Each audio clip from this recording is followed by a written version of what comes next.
अरे बहन क्या हुआ? आज मौमिता का रिजल्ट आने वाला था। हाँ बहन, भगवान करे सब अच्छा हो, मेरी मौमिता की जिंदगी सुधर जाए, वो भी अपने पैरों पर खड़ी हो जाए। बस भगवान से यही दुआ है। सब अच्छा होगा। हमारी मौमिता पढ़ने में भी तो होशियार है। ठीक है बहन, मैं चलती हूँ, मौमिता के पापा आने वाले होंगे। ठीक है बहन।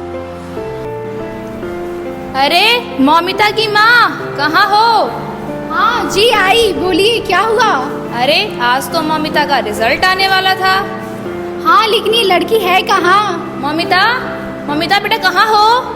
हाँ पापा, पापा मेरा सिलेक्शन हो गया, ये देखिए मेरा सिलेक्शन हो गया। पापा मेरा सिलेक्शन हो गया। मम्मी दिखाओ जरा। मैं डॉक्टर बन गई। अब मैं सबकी सेवा करूंगी, सबकी जान बचाऊंगी।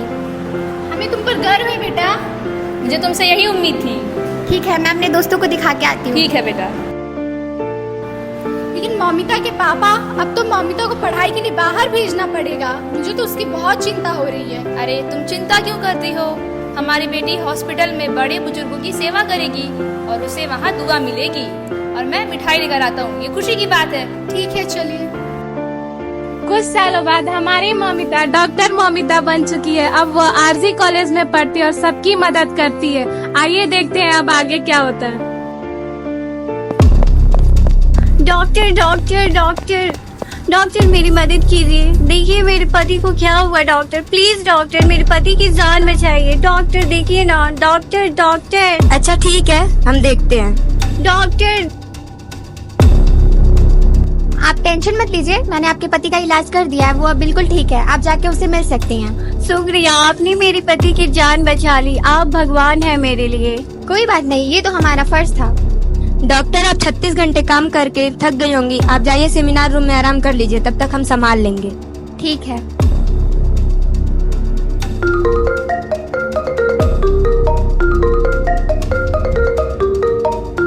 हेलो पापा। हाँ बेटा। कैसे हैं आप? मैं ठीक हूँ, तुम कैसी हो? मैं भी ठीक हूँ। मम्मी कैसी हैं? बेटा वो भी बिल्कुल ठीक है। और आप खाना खा लिए? हाँ मैंने खा लिया, तुमने खा लिया? हाँ पापा, मैं कॉल रखती हूँ, एक्चुअली मैं बहुत थक गई हूँ काम करके। ठीक है बेटा। देख भाई, सुनसान कमरे में अकेली लड़की। कौन है आप लोग? कौन है? आपको अंदर किसे आने दिया? बाहर जाइए यहाँ से। कौन है आप लोग? कौन है आप लोग? प्लीज बाहर जाइए यहाँ से। प्लीज हेल्प, बचाओ कोई, प्लीज बचाओ मुझे। याद करती थी ना। प्लीज हेल्प, बचाओ, प्लीज कोई बचाओ मुझे। प्लीज प्लीज कोई बचाओ। प्लीज हेल्प हेल्प, प्लीज कोई बचाओ। प्लीज प्लीज बचाओ मुझे। प्लीज मेरी मदद करो। प्लीज प्लीज मेरी मदद करो। Please help me. बचाओ बचाओ बचाओ।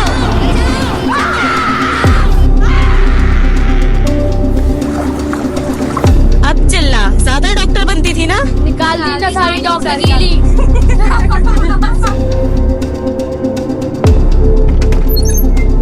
अरे इतनी देर हो गई, डॉक्टर अभी तक नहीं आई, कहाँ रह गई है? Doctor doctor doctor. Oh my God, Sisnu, oh my God, Sisnu।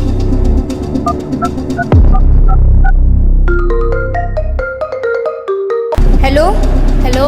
हाँ, आप मौमिता के पेरेंट बोल रहे हैं? जी। ये बताने में मेरे को बहुत दुख हो रहा है कि आपकी मौमिता ने सुसाइड कर लिया है। नहीं, आप फौरन हॉस्पिटल आ जाइए। हेलो मेरी बात सुनिए। हेलो, क्या हुआ? इतनी टेंशन में क्यों है? मौमिता की माँ, मौमिता के हॉस्पिटल से फोन आया था, हमारी मौमिता ने सुसाइड कर लिया। नहीं ऐसा नहीं हो सकता, ये क्या बोल रहे हैं? चलिए हॉस्पिटल। ऐसा नहीं हो सकता। चलो चलो हॉस्पिटल चलो। चलो हमें हमारे बच्चे के पास जाने दीजिए। नहीं, आप लोग नहीं जा सकते अभी। प्लीज, हम कब से यहाँ पे वेट कर रहे हैं। देखिए हमारी बात सुनिए। आप लोग नहीं जा सकते। ये क्या बात है?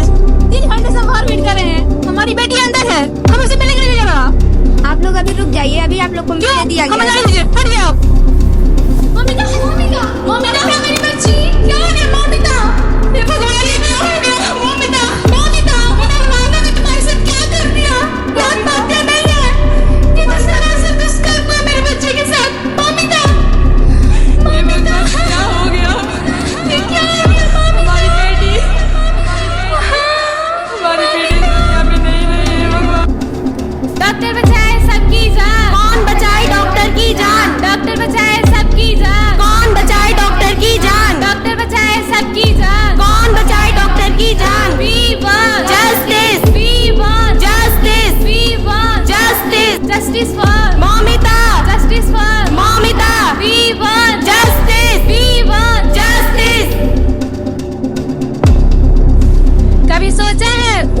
लड़की से सवाल किए जाए कि उसकी गलती क्या थी।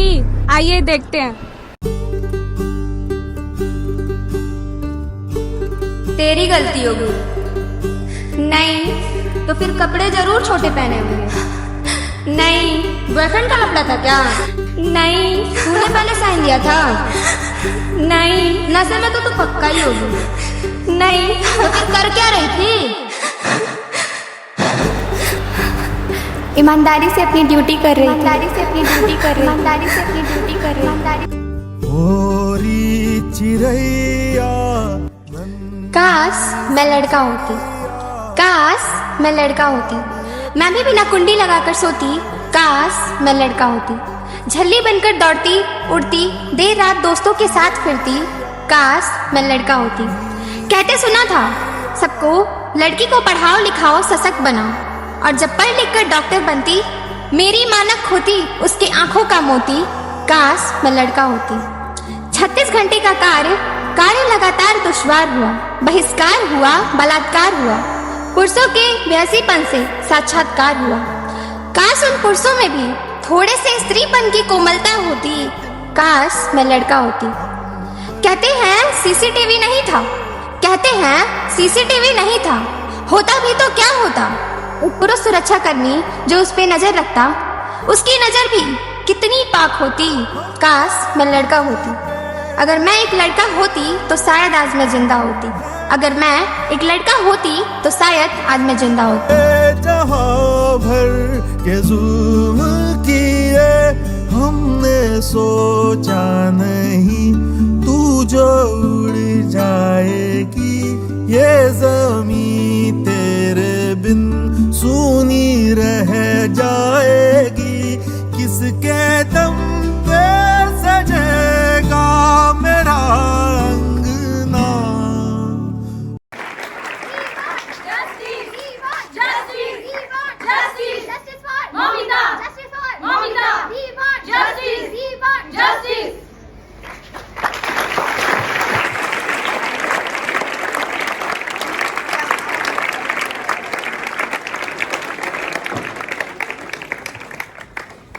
I don't think I need to describe that the way they have done. मुझे पता है सर, ऑलमोस्ट लोगों की आंखों में आंसू है। और एक बेटी का बाप होने के नाते मैं खुद फील करता हूँ जब ऐसे न्यूज आता हूँ, कैसा फील होता है। कितने सारे पेरेंट्स ऐसे हैं जो शायद डिसीजन लेते हैं कि इंटर तक पढ़ा लेते हैं फिर रोकते हैं, सिर्फ ऐसे ही वैश्यपन की वजह से।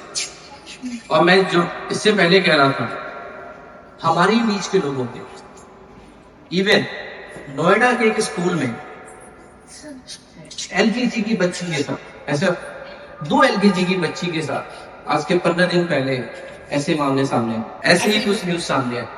और हर एक दिन एग्जाम्पल भरे पड़े। लोग कहते हैं कि अवेयरनेस प्रोग्राम चलाइए, समझाइए। किसको समझाओगे? एलकेजी की बच्ची को कौन समझाएगा? मेरी डॉटर यूकेजी में, मैं उसको कैसे समझाऊंगा कि कैसे बच के रहना, कौन अच्छा है कौन बुरा है, वो कैसे आइडेंटिफाई करेंगे? सही तरीका तो यही है कि मेन सोसाइटी को अपने आप से, जो मेन सोसाइटी, जो बॉयज है, जो मेन्स है, उनको अपने आप में बदलाव लाने की जरूरत है। अगर आप डेटा उठा के देखोगे तो 90% रेप केसेस सिर्फ 2 रीजन से हो रहे हैं।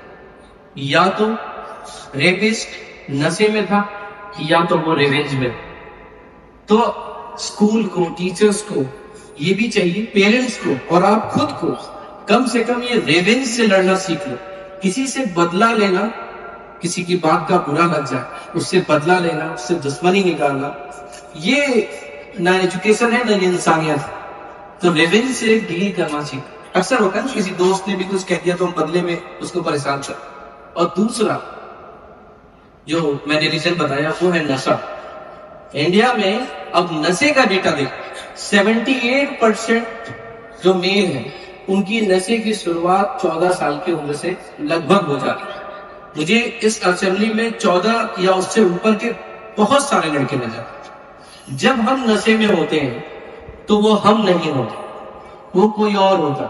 और मुझे पता है कि यहाँ में खड़े लड़कों के सामने ऐसे सिचुएशन आए होंगे जरूर, आपके गांव में आपके दोस्त आपके यार आपको शुरुआती तौर पे सिखाते होंगे एक सिगरेट से क्या हो, लेकिन वो सिगरेट कब किसी और नशे में बदल जाए आपको इस बात का एहसास नहीं होता, और उस नशे में आप ही बदल जाओ, आपको एहसास नहीं होता, और फिर उस नशे में जो आप गलती करते हो एक्चुअल में आप वो होते भी नहीं। जेल में पड़े हुए हर एक इंसान से पूछोगे तो 95% लोग कहेंगे कि काश मैं उस सिचुएशन पे खुद को रोक लेता, किसी और तरीके से डील कर लेता, कमरे में बंद कर लेता। उनको भी एहसास है उनकी गलती का, लेकिन नशा उस समय एहसास ही नहीं होने देता कि वो किस तरीके का पाप था।